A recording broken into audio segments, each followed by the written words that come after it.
Caminando en mi identidad, parte 2.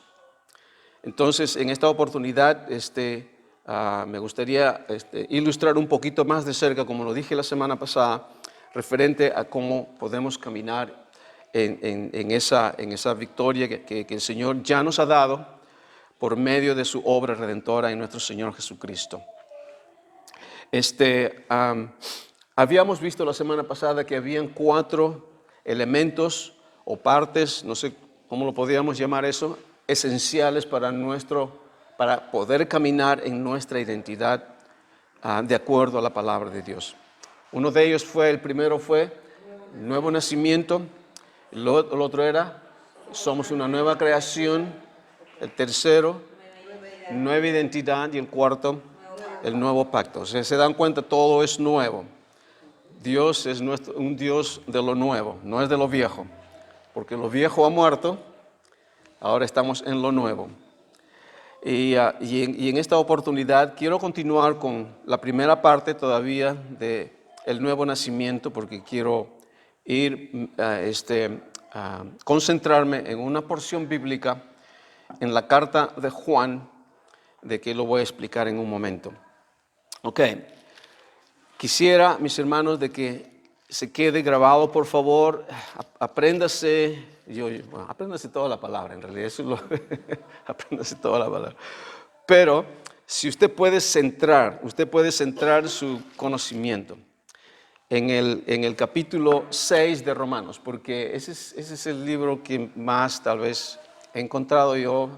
No voy a entrar en detalle referente a cómo Dios reveló esto en mi vida, porque ya lo he traído como testimonio anteriormente. Pero el capítulo 6 de Romanos es el centro de ese libro, en mi opinión. Todo el libro de Romanos es sumamente importante. Yo diría toda la palabra de Dios es sumamente importante.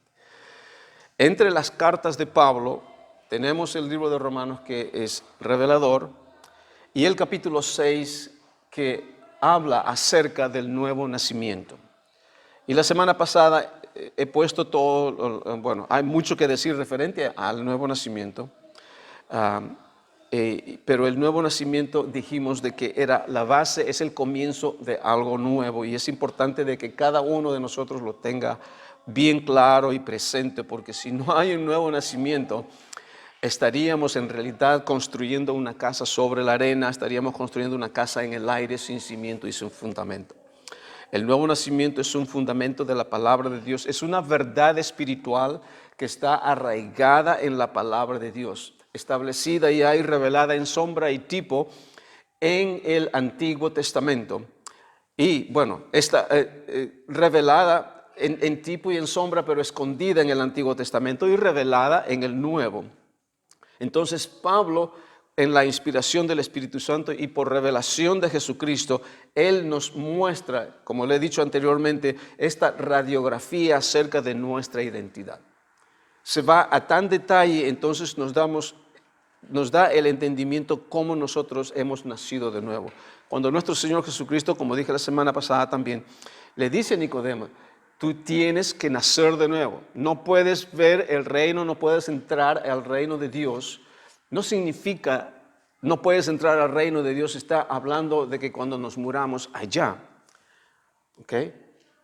No se está refiriendo a eso. Eso es parte de nuestro nuevo nacimiento. Eso es ya parte del plan de Dios.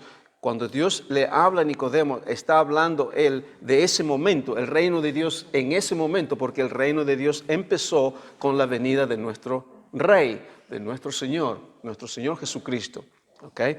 Entonces Jesús le dice a Nicodemo: no puedes entrar al reino de Dios si no naces de nuevo.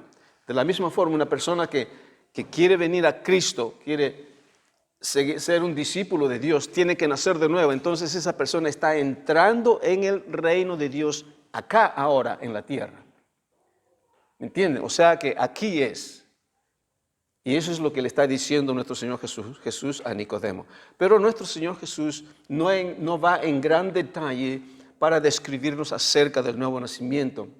Nos dice en el capítulo 3, del versículo 3 del Evangelio de Juan, acerca del nuevo nacimiento, pero en el versículo 5 nos habla, dice de que si el que no naciere de espíritu y de agua, o sea, el nacimiento es un nacimiento espiritual.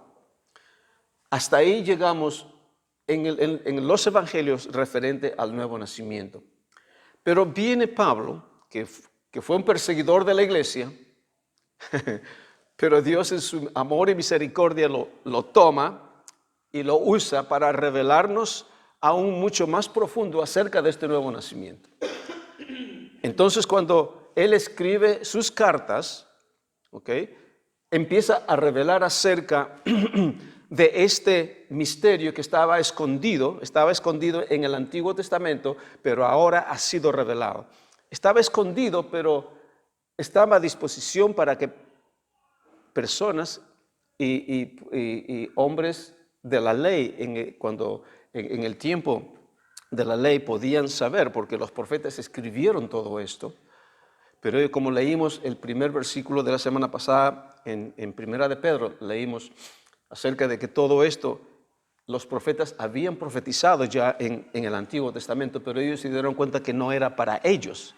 No era para ellos que el Espíritu Santo les reveló en el Antiguo Testamento, pero Pedro dice era para nosotros en aquel tiempo. Entonces, es en el Nuevo Testamento por medio de Jesucristo que se revela qué es lo que realmente es el nuevo nacimiento. Y Pablo, en la revelación que le da el Espíritu Santo, dice que en Gálatas dice Pablo de que él recibió la revelación por revelación. Dice que yo no recibí ninguna instrucción humana. A mí nadie me enseñó esto.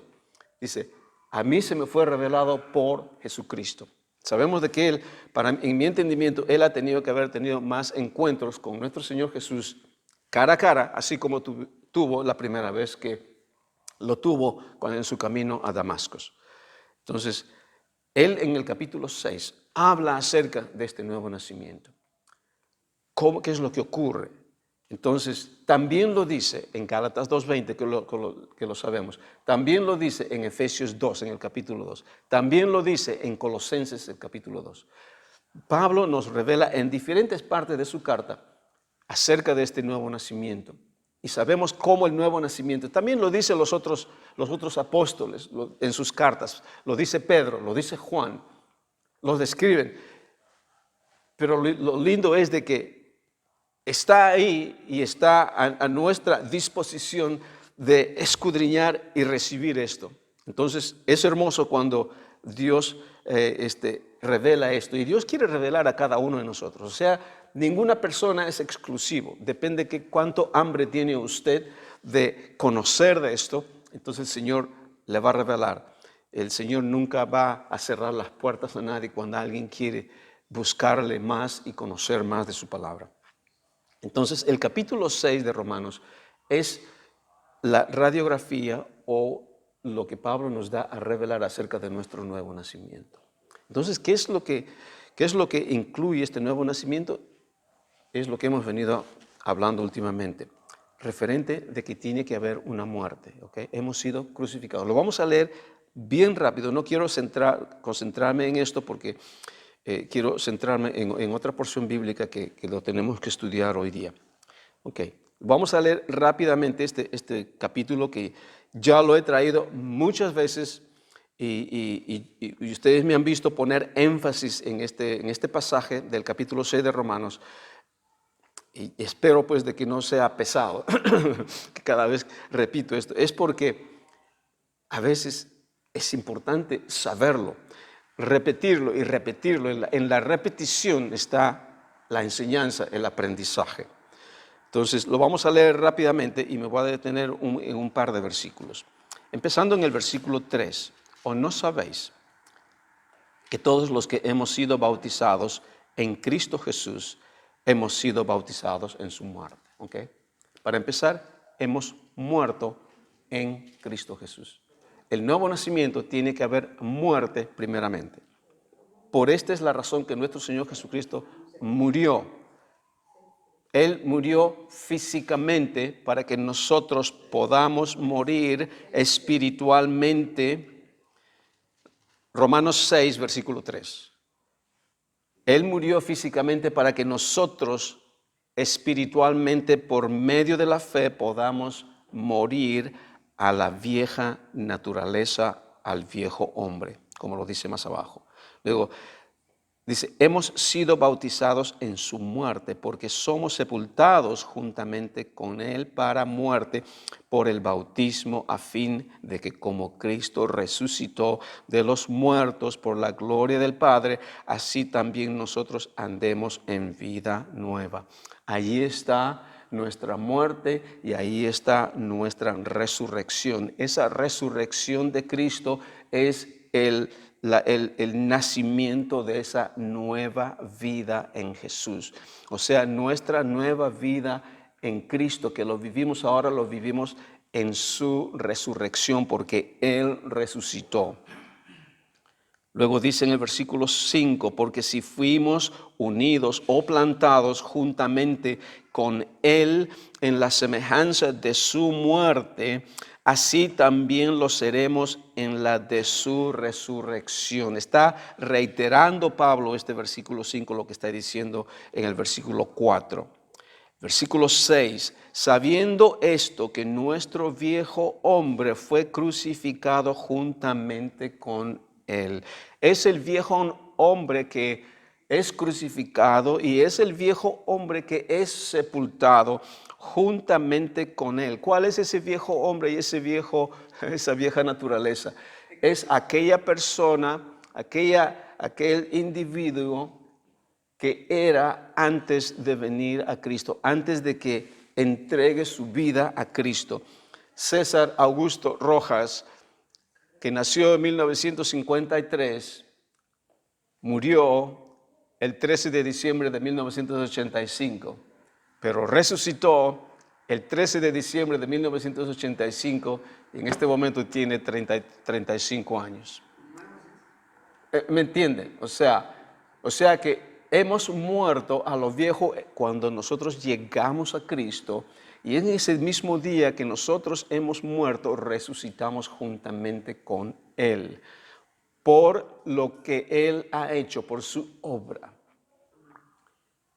Entonces, si es que Él no pasa por todo lo que tenía que pasar, nosotros no puede haber vida nueva. Continuaríamos en la misma vida que teníamos antes, sin victoria, sin revelación, sin saber quién realmente somos y cada uno luchando de la mejor forma posible en esta vida. Pero ahora en Cristo nos podemos dar cuenta y realmente nos llegamos a dar cuenta quién realmente somos. Porque si no llegamos a Cristo no sabemos quiénes somos. Y uno va a decir, bueno, ¿cómo puede decir eso? Yo sé quién soy. No, en realidad que no. Yo pensé que yo sabía quién era cuando estaba a los 33 años. Yo pensé que era. Pero cuando llegué a conocer la palabra de Dios y llegué a conocer, tener esta relación, esta revelación, y miro atrás en la vida que yo tenía, dije, absolutamente no. Yo no conocía realmente quién era. Y siempre le doy gracias al Señor y le digo, Señor, gracias. Esta mañana lo estaba haciendo. Con lágrimas en los ojos le decía, gracias, mi Dios, porque en ti realmente me he encontrado a mí. Eso es lo que dice Pablo en Filipenses 3. Me he encontrado a mí mismo. Ahora sé quién soy. Ahora sé quién soy porque mi vida está escondida en ti, Dios. Y la única forma de descubrir que nuestra vida es cuando conocemos a Dios. Entonces llegamos a conocernos a nosotros mismos. ¿Por qué? Porque Él nos hizo a su imagen. Y sin Cristo no tenemos idea cuál es esa imagen. Entonces nos conocemos, nos encontramos a nosotros mismos. O sea, nuestro nuevo nacimiento es eso, mi hermano. Mis hermanos, versículo 6, sabiendo esto que nuestro viejo hombre fue crucificado juntamente con Él para que el cuerpo del pecado, ¿ok?, sea destruido a fin de que no sirvamos más, o en otra traducción dice que no seamos esclavos más al pecado. ¿Okay? Muchos hermanos no ven esto, pero esto es más claro que el agua. Y nosotros tenemos la capacidad y la fe de creerlo, y si lo creemos, lo vivimos. Versículo 7, porque el que ha muerto ha sido justificado del pecado, y si morimos con Cristo, creemos que también viviremos con Él. O sea que hemos muerto y hemos resucitado en una nueva vida. Entonces, en el versículo 9, voy a avanzar rápido, sabiendo que Cristo, habiendo resucitado de los muertos, ya no muere, la muerte no se enseñorea más de Él. Porque en cuanto murió al pecado, murió una vez por todos, por todas. Mas en cuanto vive, para Dios vive. Versículo 11, así también vosotros. ¿Cómo así? Así como Jesús. O de la misma forma, así como Jesús, de la misma forma ustedes, dice. Ustedes también. Si leemos el versículo 9 nuevamente y ponemos nuestro nombre ahí, podemos decir, sabiendo que en este caso me voy a poner a mí y usted ponga su nombre, sabiendo que Jesús o César, habiendo resucitado de los muertos, ya no muere. La muerte no se enseñorea más de él, porque en cuanto murió, al pecado murió, una vez por todas, mas en cuanto vive, para Dios vive. Exactamente. En el versículo 11 dice exactamente ese Pablo, dice, así también vosotros consideraos muertos al pecado, pero vivos para Dios en Cristo Jesús, Señor nuestro. O sea, nuestra posición, mis hermanos, como dije la semana pasada, esto no salió en el vídeo de la semana pasada, cuando dije eso, esta es nuestra posición, ¿ok? Tratando de ilustrar. En esta posición de acá es cuando estábamos sin Cristo, la cruz está aquí en el medio, ¿ok? Nosotros por fe nos rendimos a Dios y por medio de la cruz, por medio de Jesucristo, en Cristo, somos trasladados al reino de su amado Hijo, y esta es mi posición. Y es aquí donde yo me mantengo. Aquí es donde he nacido de nuevo, y aquí es donde yo estoy empezando ahora a aprender a caminar cómo es esta nueva vida en Cristo. ¿Ok? En esta posición espiritual, en esta condición, ahora que tengo ya la naturaleza divina de Dios en mí. Aquí teníamos la naturaleza corrupta, el viejo hombre, ese es el que ha muerto. Ahora, por la gracia de Dios, por el poder de su obra, nosotros ahora tenemos la naturaleza divina de Dios. Eso está en Segunda de Pedro 1:4. Entonces ahora tenemos la naturaleza divina de Dios. Y Él dice en ese versículo que Él nos ha dado preciosas y grandísimas promesas, para que seamos participantes de la naturaleza divina de Dios. Y es todo por gracia. Nosotros lo recibimos por gracia, no por obras. Entonces cuando yo pongo mi mente, pongo mi alma y mente y corazón, como decimos, en la obra que Él ha hecho, en lo que Él ha hecho, no en lo que yo pueda hacer, en lo que Él ha hecho. Entonces mi fe está fundada en su obra, y yo estoy arraigado y cimentado en amor en Él, en su obra. Y esta es la posición donde yo permanezco y empiezo a caminar esta nueva identidad. Ahora en esta posición hemos sido redimidos, hemos sido santificados, hemos sido ya santificados, no estamos siendo santificados, hemos sido ya santificados en Cristo. ¿Se dan cuenta? Es de las tinieblas a la luz, o sea que ya no hay un proceso de santificación, aunque esa es la enseñanza que muchas veces recibimos, eso lo aprendí yo. Decíamos de que cuando llegamos a Cristo hay dos tipos de santificación. Una santificación que es instantánea cuando llegas a Cristo, y la otra que es una santificación progresiva. Tiene sentido, pero cuando leemos la palabra del Señor, tú ya has sido ya santificado, y ahora tú estás aprendiendo, estás creciendo, estás aprendiendo a caminar en esta nueva vida, y estás tú poniendo en práctica quién eres, tu nueva identidad.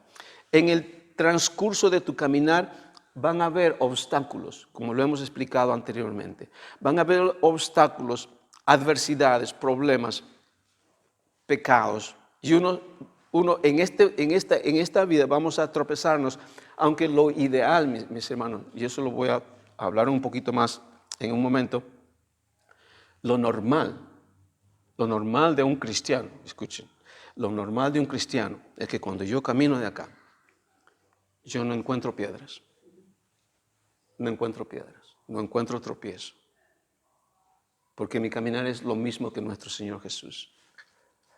Pero porque estamos en este mundo, estamos viviendo en un mundo en donde el enemigo está activo, y estamos en el mundo, aunque no somos de este mundo, vamos a encontrar estas piedras de tropiezo. Entonces, pero Dios quiere que pongamos nuestra vista y nuestros ojos en lo que Él ha hecho mientras vivimos acá. Pero cada vez que nos tropezamos, ¿okay? Eso no es lo normal para mí. Lo normal es de no tropezarnos. Pero si nos tropezamos, Él es fiel y justo para perdonar todos nuestros pecados y su sangre nos limpia de toda iniquidad. Lo importante es lo que dije la semana pasada. Si es que nos tropezamos, de que esta piedra de tropiezo nos sirva para retroceder y desistir y escondernos de Dios, así como Adán lo hacía. Cuando él pecó y Dios se presentó, lo que primero hicieron fue esconderse de Dios. Eso es muy triste. Nosotros no hagamos eso, porque estamos en esta posición, no estamos más allá. ¿Okay? Si nos tropezamos con algo, que nos sirva de aliento, que nos sirva de incentivo. ¿Okay? ¿Por qué? ¿Por qué nos sirve de incentivo? Porque nos damos cuenta de que ese tropiezo no soy realmente quien soy yo. Yo soy como Jesús. He sido hecho a la imagen de Dios, a la imagen de Cristo. Entonces, mi meta es esa. Entonces yo camino en base a eso, porque ese es quien soy yo. Señor Jesús, mi Rey, mi Salvador, mi Creador. Esto no es. Entonces, ¿qué es lo que hace este tropiezo? Me incentiva a que yo, en el nombre de Jesús, sobrepasa esto y continúo caminando porque sé que esa es mi meta. O sea, ha venido esta revelación en mi espíritu. Esto no soy yo. Y no tiene por qué ser parte mía. Era mía cuando yo estaba allá.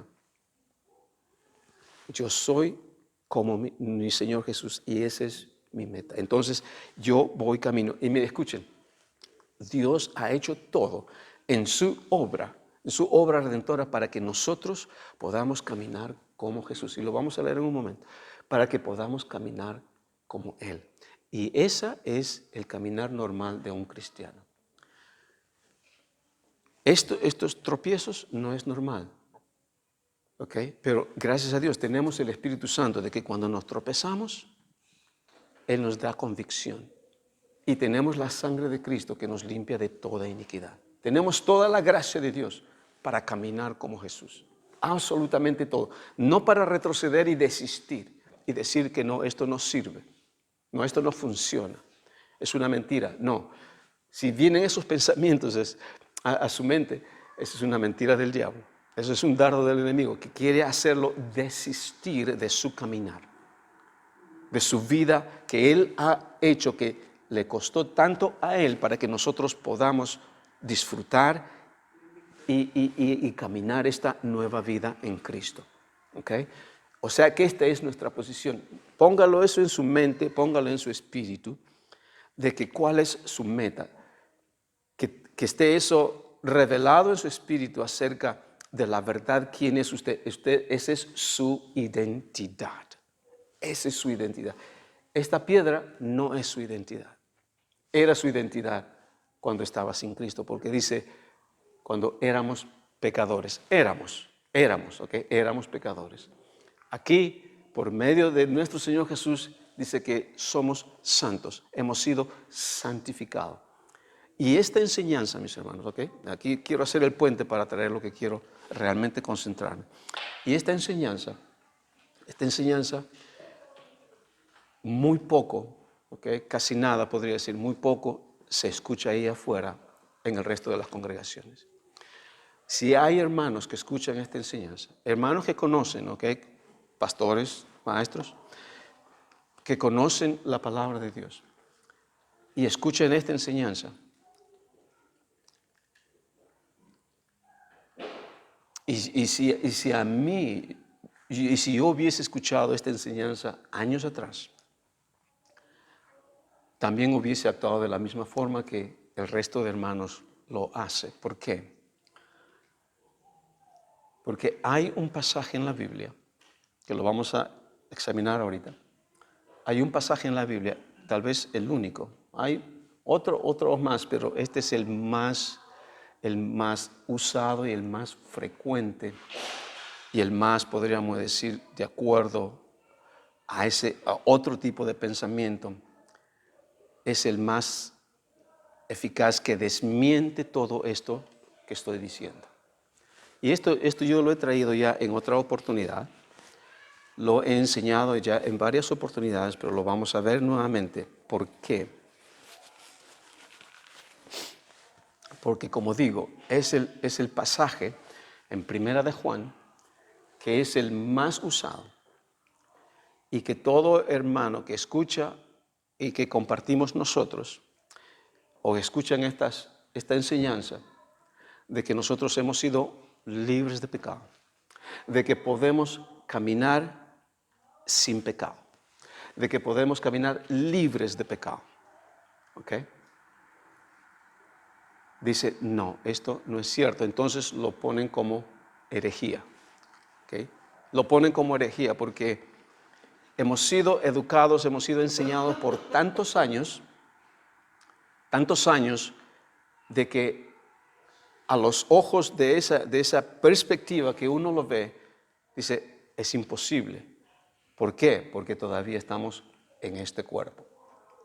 Estamos en este cuerpo y no podemos vivir de acuerdo a esto.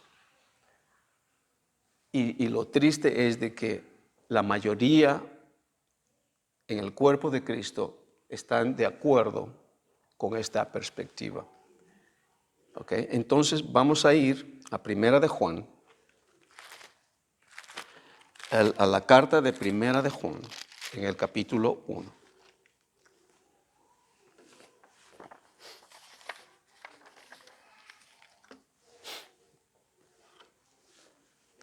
Antes de entrar a la enseñanza, que me queda como 35 minutos, 40 minutos.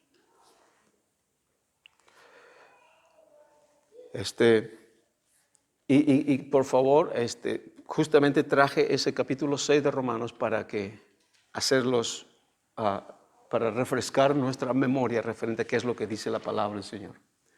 Okay. No vamos a otras partes de la Biblia, como ya mencioné en Colosenses, en Efesios, en los otros autores como Pedro y Juan, para reforzar lo que estoy diciendo acerca del nuevo nacimiento y de nuestra posición en Cristo, porque ya lo conocemos, hemos enseñado extensivamente en esto. Pero el 6 de Romanos es el principal, el más claro. Acuérdense de nuestra posición, acuérdense de nuestra condición, quienes somos en Cristo. Ahora, cuando venimos y enseñamos esta enseñanza, entonces, hermanos, que no han escuchado acerca de su identidad, a pesar de los que hemos compartido con personas, hermanos en Cristo, que hemos compartido esta enseñanza, hemos compartido esta enseñanza, ellos aluden y dicen, no, yo sé todo eso de la enseñanza, yo sé acerca de la identidad, pero no pueden ver su caminar. Conocen de su identidad, conocen de la Escritura lo que refiere a lo que hizo Jesús, pero no lo relacionan en su caminar. Entonces hay una interrupción, hay una ceguera ahí, hay una barrera. Y yo pienso después está en la mente, así como dice en 1 Corintios 10, de que todo pensamiento que se levanta en contra del conocimiento de Dios es una barrera, es un lofty, como se dice en inglés. Es una pared de oscuridad que no deja revelar lo que realmente la obra de nuestro Señor Jesucristo es. Y por lo tanto ellos no pueden ver esto. Entonces cuando traemos esta enseñanza, el cual es la palabra de Dios, ¿okay? Esto para mí está más claro que el agua, está clarísimo. Pero otros hermanos no lo ven. Entonces como no lo ven, entonces dice, pero ¿qué hay acerca de este pasaje? Entonces cuando leen este pasaje, se dan cuenta de que esto no puede ser cierto porque la palabra lo dice. Eso es lo que ellos dicen, la palabra lo dice. Pero el problema es de que cuando meditamos en la palabra, en este versículo, y vemos el contexto, nos damos cuenta de que no dice lo que ellos dicen. Yo lo veía también de la misma forma años atrás. Entonces, este pasaje es el que más se usa para decir de que es imposible para el cristiano vivir sin pecado. Entonces, lo normal, de acuerdo a esa perspectiva, lo normal para un cristiano es de que peque. ¿Okay? Entonces, ¿qué es lo que ocurre? Antes de analizarlo, déjeme traerle un par de pensamientos, un par de cosas que tengo en mi corazón que ya quería compartir. En todos estos años que hemos compartido este pasaje con hermanos en la fe y también con ministros, con pastores, con líderes, hemos visto dos tipos de respuesta.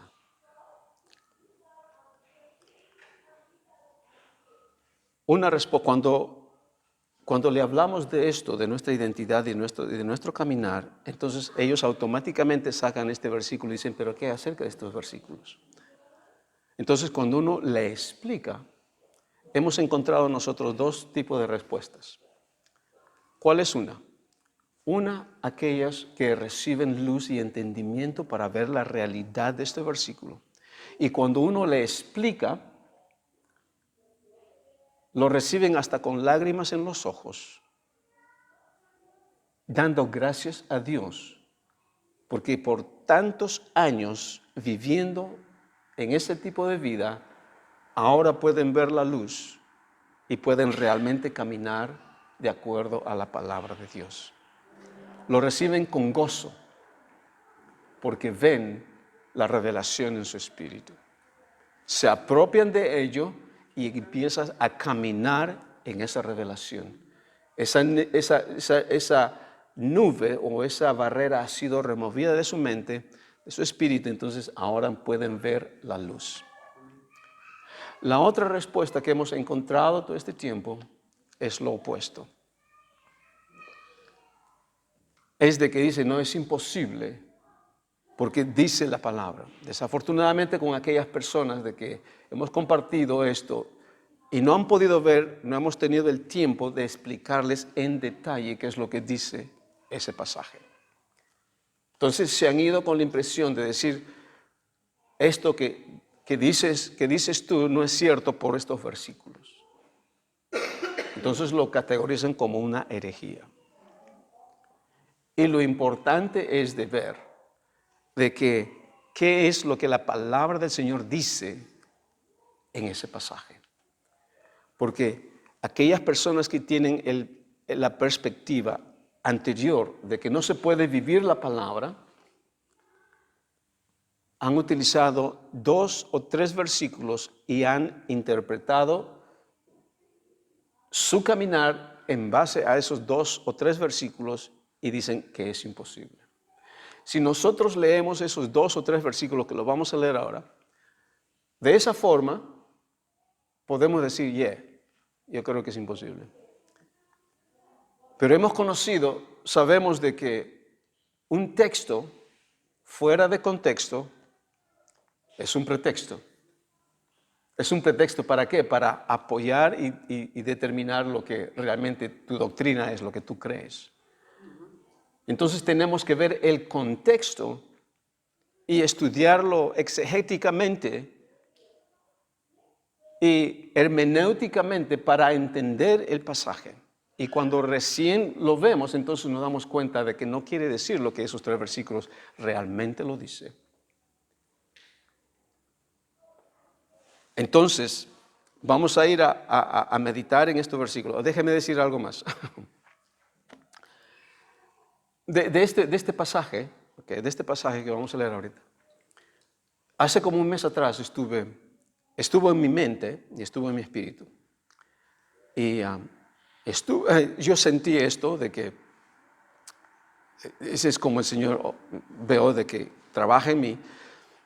Yo estaba dialogando en la palabra, estaba dialogando en mí, pero yo sé de que es el Espíritu Santo ahí en comunión conmigo, dialogando a este pasaje, acerca de este pasaje. Entonces, yo era como la persona que estaba preguntando acerca de este versículo y el Espíritu Santo es como me estaba respondiendo cómo realmente es este versículo. No sé cómo es eso, pero así lo veo en mi espíritu, ¿ok? Entonces estamos dialogando y el Espíritu Santo me estaba dando a responder cómo mirar estos versículos. ¿Ok? Entonces me decía en esta forma. ¿Okay? Esto es lo que me decía. Me decía el Espíritu Santo, la obra redentora de Cristo, lo que tú entiendes en la obra redentora de Cristo, te da a ti la habilidad de seguir en pecado. O en otras palabras, ¿Dios quiere que tú vivas en pecado? Esa es la pregunta que yo sentía en mi espíritu. Entonces automáticamente yo sé, por lo que hemos leído en Romanos 6, el Señor sabe, Él quiere que vivamos sin pecado, ¿sí o no? Él quiere que caminemos en plena victoria, ¿sí o no? Total.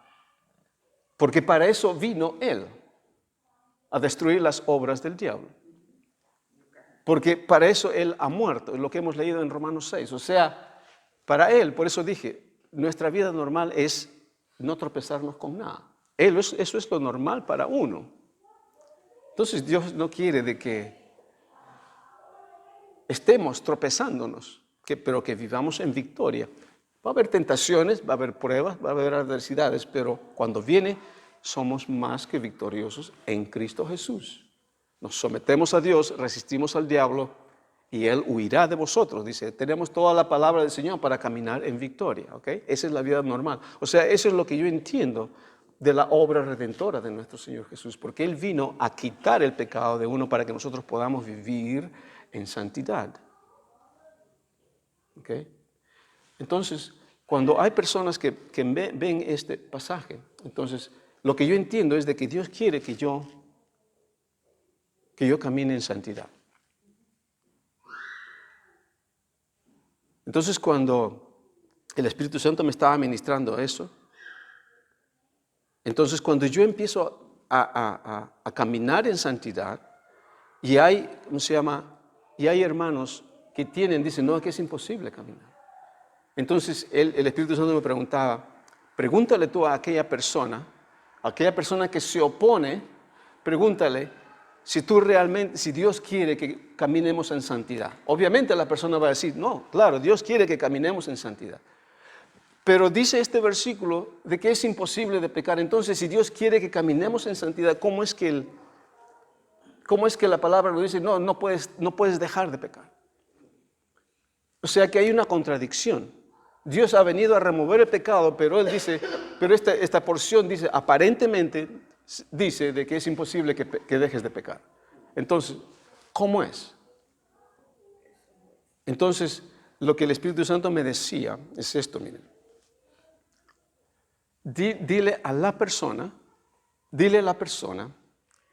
de que en Cristo, no sé, de que en Cristo has encontrado de vivir en santidad. Y dile a la persona, ¿cómo te sientes? Y esto le voy a hacer esta pregunta porque esto es lo que el Espíritu Santo me ministraba a mí. ¿Cómo se sentiría? Porque mire, escuchen la palabra del Señor revela lo que está, la intención del corazón. Dicen en Hebreos, ¿no? Y,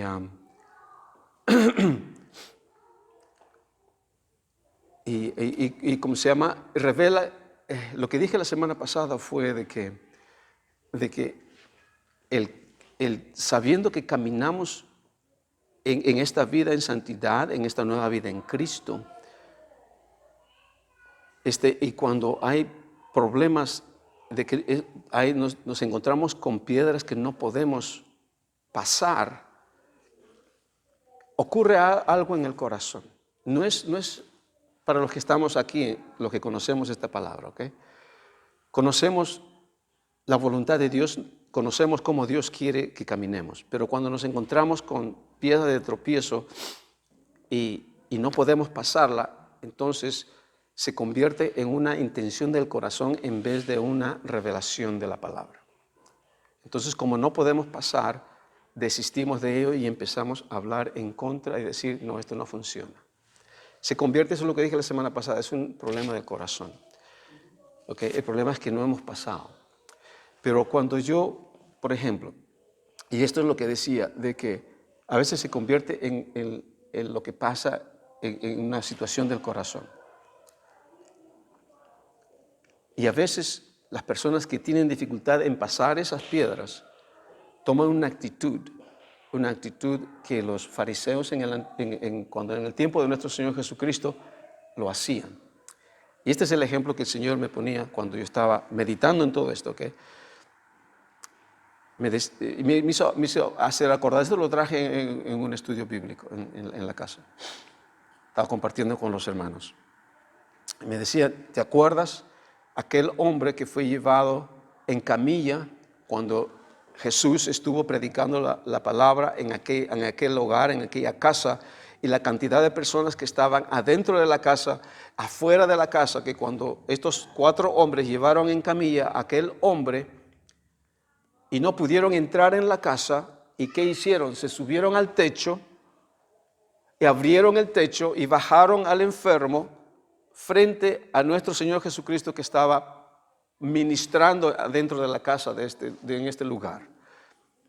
Interrumpieron todo eso y el Señor Jesús ve a este hombre y le dice, hijo, tus pecados te son perdonados, levanta tu lecho, levanta tu cama y ándate a tu casa.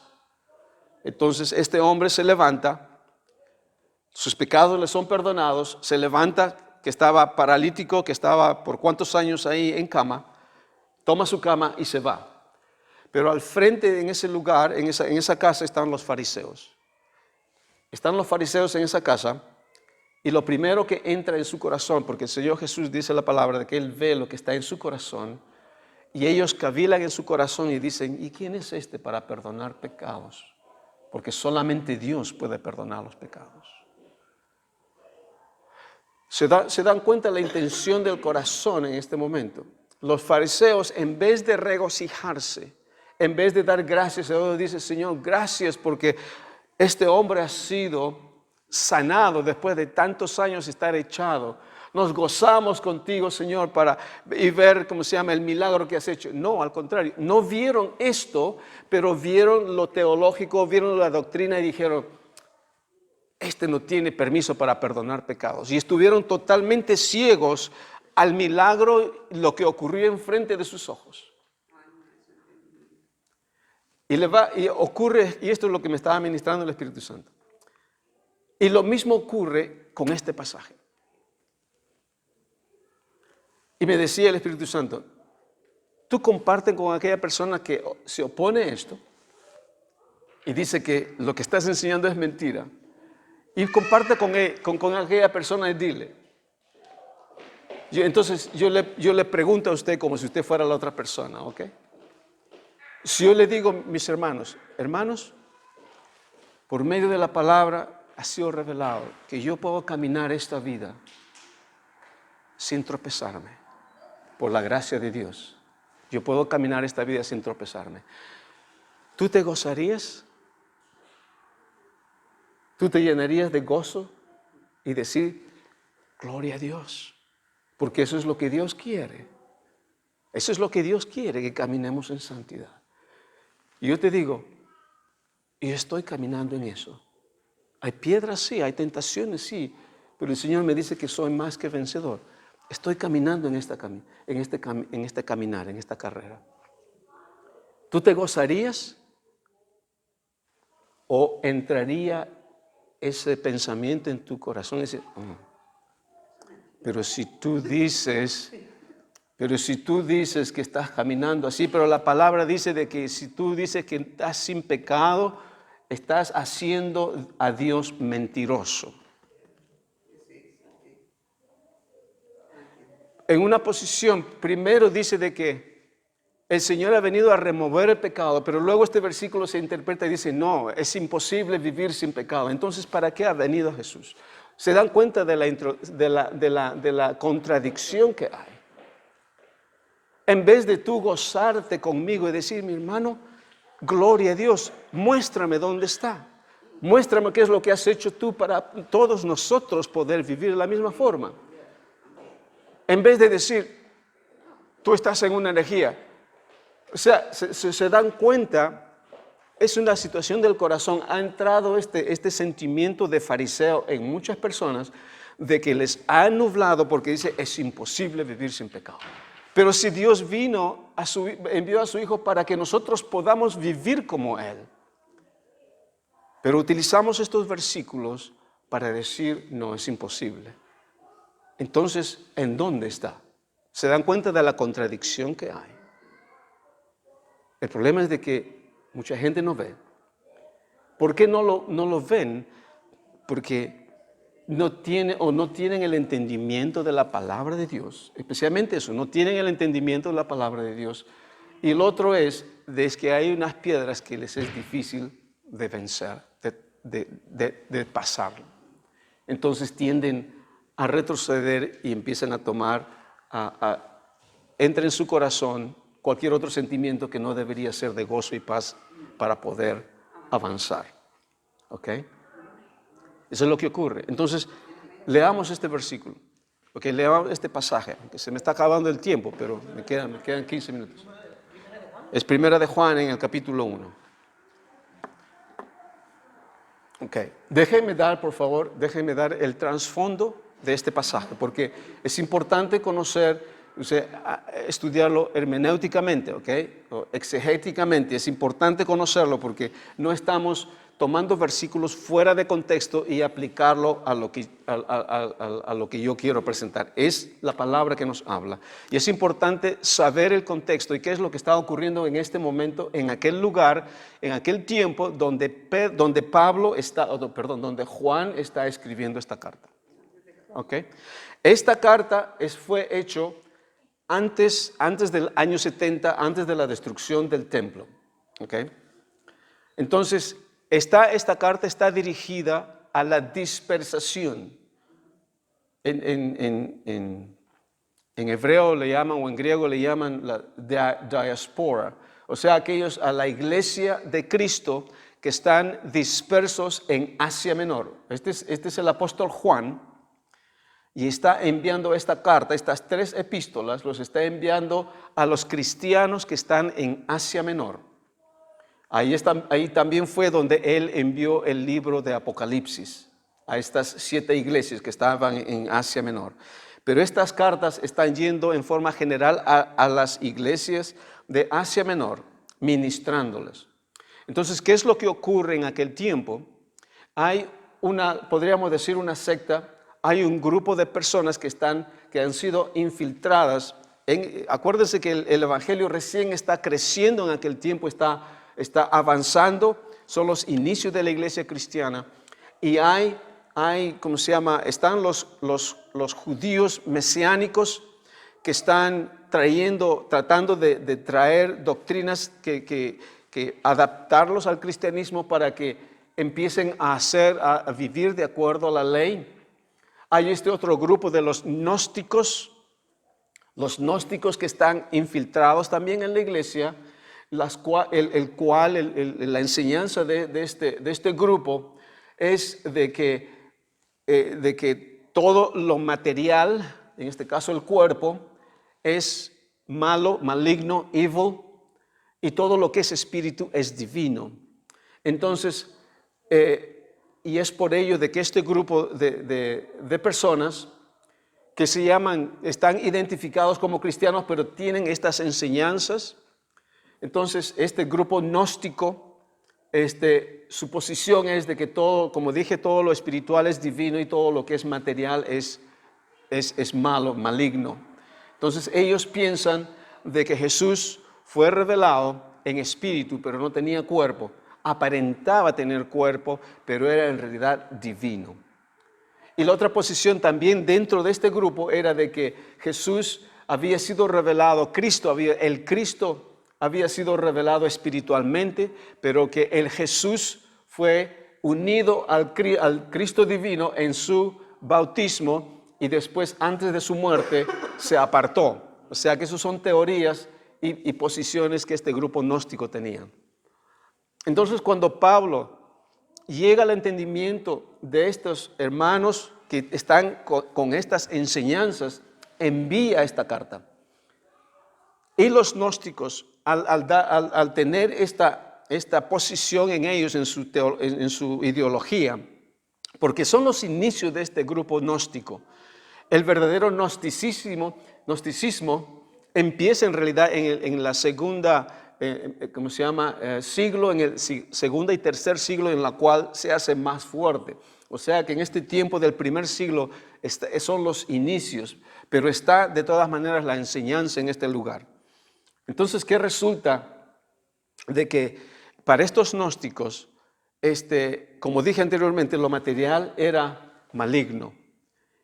Entonces, para ellos lo peor era lo material. Y no tenían no el concepto, sino el conocimiento o ¿cómo podría decir? La revelación o la convicción de lo que pecado es.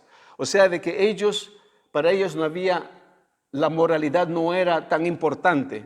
O sea, ellos vivían en pecado y para ellos no había en realidad ninguna cosa grave, o sea, no necesitaban de ninguno, porque para ellos no tenía ningún significado el pecar. Entonces, esta clase de hermanos estaban mezclados y metidos dentro de las iglesias en aquel tiempo.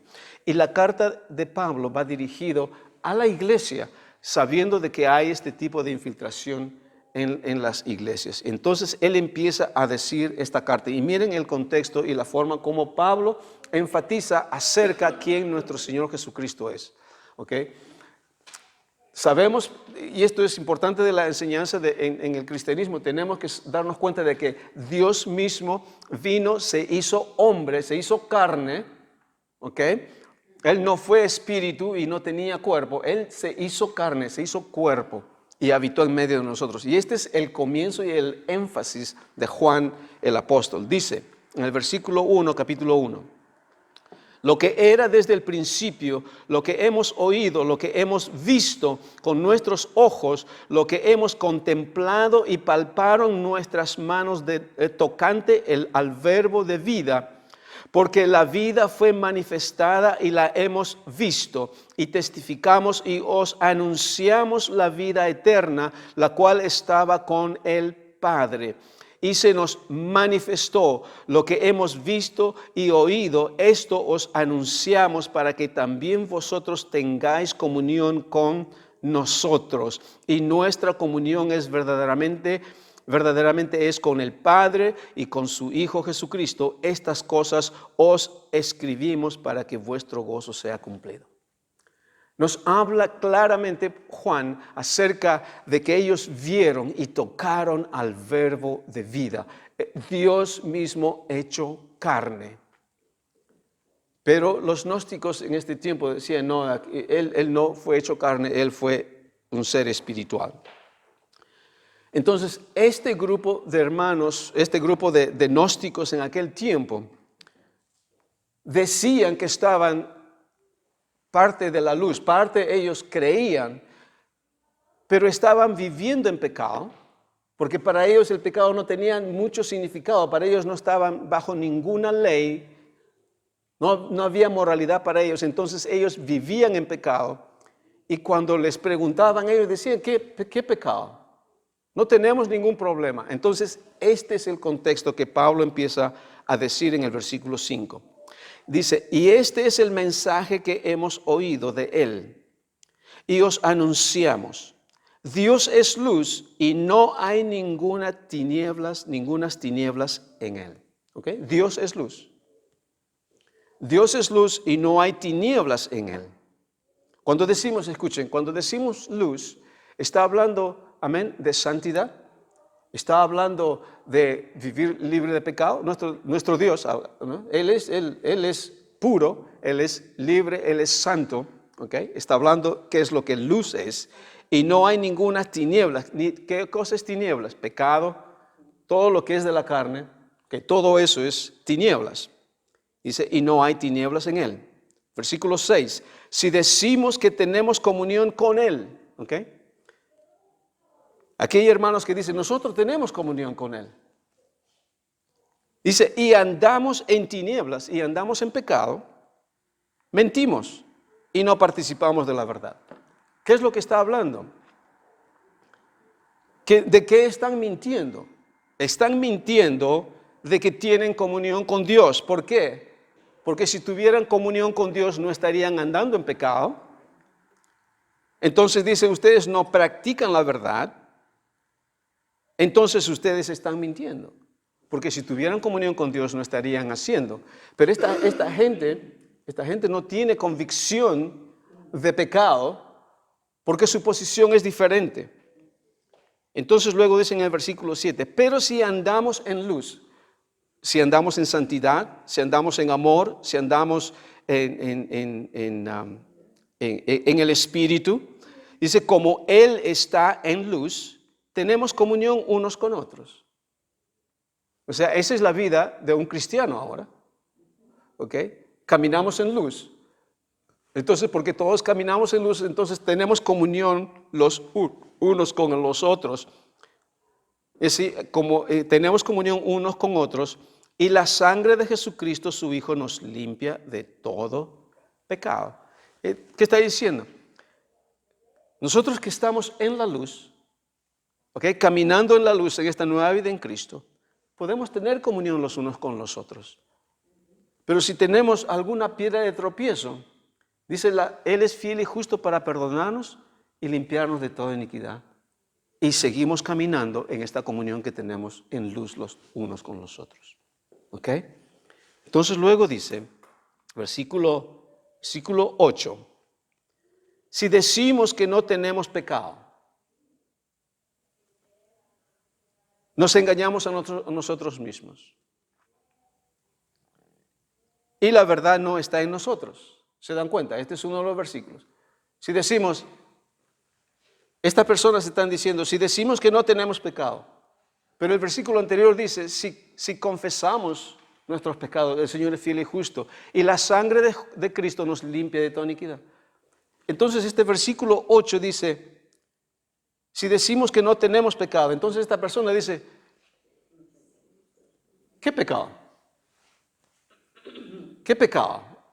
Yo estoy caminando en los hermanos, pero ¿qué pecado? O sea, ¿qué es lo que ocurre? De que hay este grupo, están caminando, tropezándose con estas piedras a cada rato, y dice, ¿qué? ¿Qué piedras? Yo no estoy tropezando.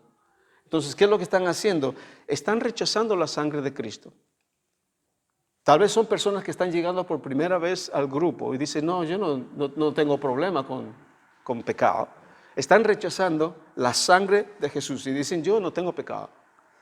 Uno puede ir al mundo y compartir, preguntarle a personas y decir, no, si yo estoy bien, yo no tengo de qué arrepentirme, yo hago bien a todo el mundo, no, ¿me entiende? Yo no necesito. Hay personas que están totalmente convencidas que no necesitan a Dios y dicen, no, yo no quiero perder el tiempo con Él. Eso es precisamente, ¿qué es lo que están diciendo? Que no necesito de eso. Es la misma posición. Entonces, versículo 8 nuevamente, si decimos que no tenemos pecado, nos engañamos a nosotros mismos y la verdad no está en nosotros. Versículo 9, si confesamos nuestros pecados, Él es fiel y justo para perdonar nuestros pecados y limpiarnos de toda maldad. Lo único que tienen que hacer es confesar lo que han hecho, es decir, lo que han dicho, y la sangre de Cristo les limpia de toda maldad. Pero estos hermanos dicen, no, si decimos que no hemos pecado, le hacemos a él mentiroso y su palabra no está en nosotros. Entonces, cuando hay hermanos que tienen esta perspectiva y dicen, si decimos que yo no tengo pecado, entonces hago mentiroso a Dios. Entonces, ¿qué es lo que se ha interpretado por estos versículos? Escuchen, y este es bien importante. Se ha interpretado de estos versículos aisladamente del contexto.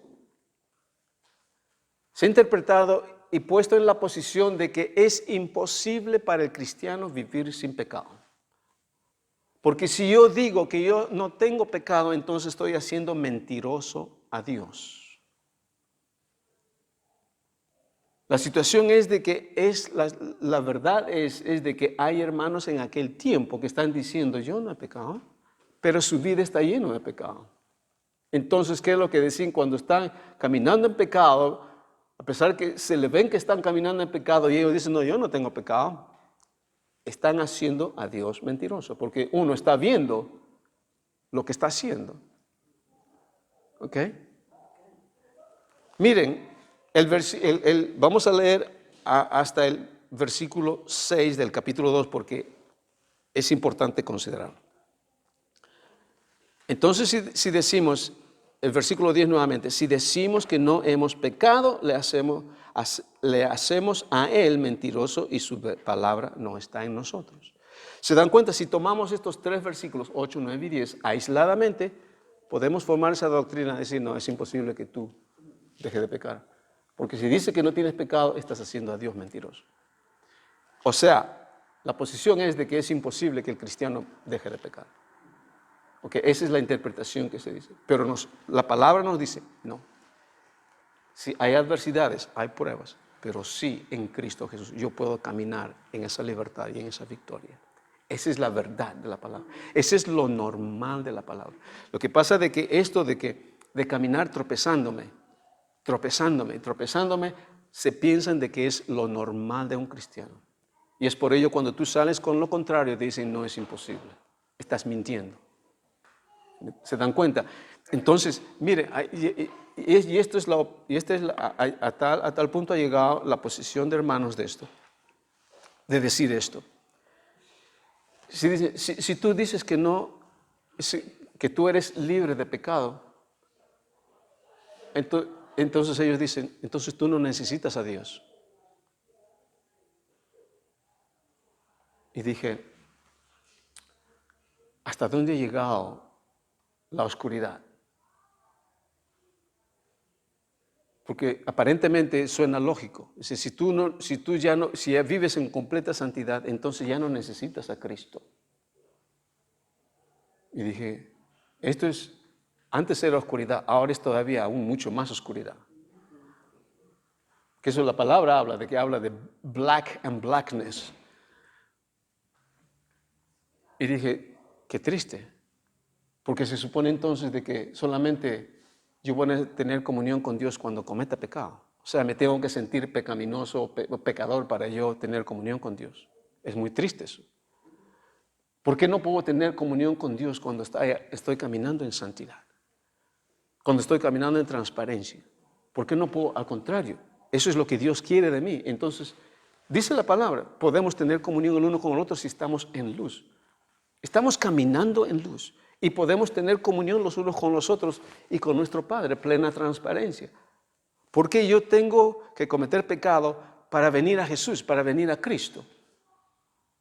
¿Se dan cuenta? ¿Se dan cuenta del grado de oscuridad y la situación es de que muchos no se dan cuenta y piensan, la situación es de que la perspectiva es de que cuanto más pecador y pecaminoso se vea el cristiano, o sea, más humilde se pone, más humilde es y más exalta a Jesús, más exalta a Dios. O sea, esa es la posición. ¿Se dan cuenta? Cuanto más bajo yo soy, cuanto más pobre y más pecador soy, entonces el Señor demuestra su gracia en perdonarme y restaurarme. Esa es la posición. O sea, el cual Dios no quiere que sea así.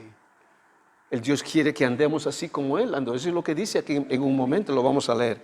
Miren, en el capítulo 2, versículo 1. Ya me estoy pasando, pero perdóname, voy a terminar esto, que no lo puedo dejar para la próxima semana. Miren, el versículo 1 del capítulo 2 es contundente para lo que está escrito anteriormente, lo que hemos leído. Dice el capítulo 2, versículo 1, hijitos míos, estas cosas os escribo para que no pequéis. ¿Se dan cuenta? Estas cosas os escribo para que no pequéis. Ahora, si la posición fuera de que no vamos a dejar de pecar, entonces él diría, mis hijitos, estas cosas os escribo para que no pequéis, pero yo sé que lo van a hacer de todas maneras.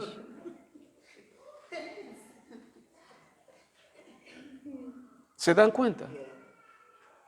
Para que no pequéis. Y la respuesta está en esto, miren.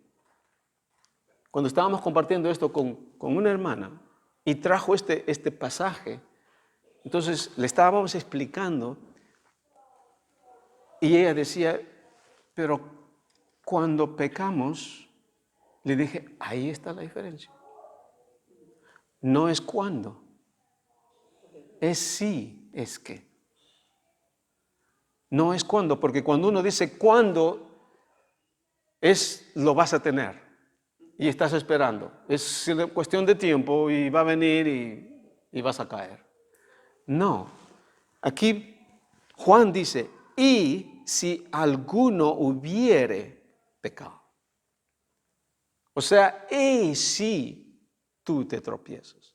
No cuando te tropieces, es si te tropiezas. Si hubieres, y si alguno hubiere pecado, abogado tenemos para con el Padre a Jesucristo el justo. O sea, lo normal de un cristiano es de que sí es que, no cuando, sí es que. Porque les digo, hay adversidades, hay tentaciones, tenemos un adversario, tenemos toda la potestad de las tinieblas, pero escuchen, no nos equivoquemos, nosotros no tenemos que pelear contra el pecado. Eso es algo que Cristo venció y derrotó. Nosotros tenemos que pelear la buena batalla de la fe, no el pecado. ¿Y cuál es la buena batalla de la fe? La buena batalla de la fe es quién soy yo y qué es lo que Cristo ha hecho, y no hay nada que me haga desistir de esta posición. ¿Quiénes somos en Cristo? No estoy batallando contra el pecado, eso es algo que Cristo lo hizo. Y nosotros ahora caminamos este camino en santidad y peleamos la buena batalla de la fe, que nada me va a hacer desistir. Sigamos leyendo porque esto se pone interesante. Miren, versículo 2. Y Él es la propiciación por nuestros pecados, y no solamente por los nuestros, sino también por los de todo el mundo.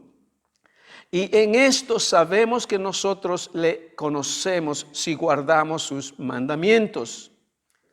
¿Y qué dice? Yo le conozco el que dice yo le conozco y no guarda sus mandamientos, el tal es mentiroso y la verdad no está en él. Es claro. Versículo 5, pero el que guarda su palabra, o sea, aquel que permanece en su identidad, aquel que sabe quién es en Cristo, el que está andando en esa revelación de la palabra, dice, en este verdaderamente el amor de Dios se ha perfeccionado. No por esto sabemos que andamos en Él. El que dice que permanece en Él debe andar como Él anduvo. O sea, si tomamos esta interpretación errónea, si leemos esta última línea y decimos, el que dice que permanece en Él debe andar como Él anduvo, pero yo sé de que ustedes van a pecar. ¿Me entienden? Aquí esos versículos se han tomado fuera de contexto y se les ha puesto en una posición de que es imposible para el cristiano vivir en santidad. Y Él nos dice de que podamos imitarlo y andar como Él anduvo. ¿Y cómo anduvo nuestro Señor? En santidad. Por lo que Él hizo, no por obras. Lo único que tenemos que nosotros hacer es mantenernos firmes, pelear esta batalla de la fe, no pelear contra el pecado porque Él ya lo venció. Somos nuevas criaturas. Si nos tropezamos, el Señor es fiel y justo para perdonarnos todos nuestros pecados y nos sangres nos limpia de toda iniquidad y seguimos caminando. Va a llegar un momento, mis hermanos, en que ya no van a haber piedras de tropiezo. Y lo voy a decir, ya no van a haber piedras de tropiezo y usted va a caminar en plena libertad. Van a haber tentaciones, van a haber problemas, van a haber adversidades, van a venir todas esas cosas porque en este mundo estamos, ¿ok? Pero nos mantenemos firmes en quienes somos y vamos a vivir en victoria. Amén. Y eso es lo que realmente nosotros somos. Esa es la verdadera interpretación de este pasaje. No estamos tomando 1 o 2 versículos aisladamente. O sea, podemos andar en victoria. Y esa es la esperanza porque Él hizo todo para nosotros. Y eso es lo que leímos la semana pasada en Romanos 8:32 o 33, donde dice, si el que no escatimonia a su propio Hijo, dice, para entregarlos por todos nosotros, dice, ¿cómo no nos dará con Él todas las cosas? Y Él nos ha dado todas las cosas en Él para que nosotros podamos caminar en esta vida, en esta nueva vida, en Cristo. Amén. Ok, pongámonos de pie. Gracias, Padre, en el nombre de Jesús. Te damos gracias porque es la obra tuya, mi Dios. Es Cristo en nosotros, la esperanza de gloria. Gracias, amado Señor. Gracias por tu perfecta obra que ha sido ya hecha en cada uno de nosotros. Somos más que vencedores, Señor. Sabemos que tenemos, Señor, tu palabra, tenemos tu nombre, tenemos tu sangre, tenemos tu sacrificio, toda tu obra que ha sido completa y revelada en nosotros. No hay excusa, Señor, para ser, Señor, vencidos por el pecado, porque somos más que vencedores en ti. Gracias, Padre, porque tenemos toda la gracia en este mundo para andar como tú andaste, Señor, para dar la gloria y la honra a tu nombre. Y no nos sentimos condenados cuando nos caemos, Señor, porque nos levantamos nuevamente, porque reconocemos quiénes somos en Cristo, en Jesús, nuestro Rey y Salvador. Amén y amén. Ok, gloria a Dios.